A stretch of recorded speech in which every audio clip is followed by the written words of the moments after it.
কুষ্টিয়ার মিলপাড়া ও তার আশেপাশের বেহাল দশা রাস্তা কালভার্টের সংস্কারের দাবিতে মানববন্ধন করেছেন এলাকাবাসী। শুক্রবার সকাল 11টায় মিলপাড়ার পুলিশ ফাঁড়ির সামনে অনুষ্ঠিত উক্ত মানববন্ধনে বাংলাদেশ খিলাফত যুব মজলিস কুষ্টিয়া জেলা সভাপতি মোহাম্মদ শরাফত হোসাইন, বৈষম্য বিরোধী ছাত্র আন্দোলনের ছাত্র প্রতিনিধি আব্দুল আল জাহিদ, মিলপাড়া পাকপাঞ্জা ক্লাবের সভাপতি সুমন বাগচি, সাবেক ক্রীড়াবিদ স্বপন পাড়ি, কালাসহ এলাকার নারী পুরুষ, স্কুলের শিক্ষার্থী সহ সর্বস্তরের মানুষ অংশ নেয়। এ সময় বক্তারা বলেন, মোহিনী মোহন চক্রবর্তী সড়কটি দীর্ঘ প্রায় 17 বছর ধরে সংস্কারহীন অবস্থায় আছে। এতে রাস্তার বিভিন্ন জায়গায় বড় বড় খানাখন্দে ভরে গেছে।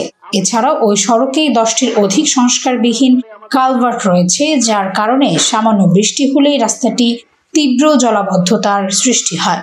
এতে সাধারণ মানুষ সহ শিক্ষার্থীদের চলাচলে চরম অসুবিধা হয়। তাই দ্রুত এই সড়ক সংস্কারের দাবি জানান আন্দোলনকারীরা।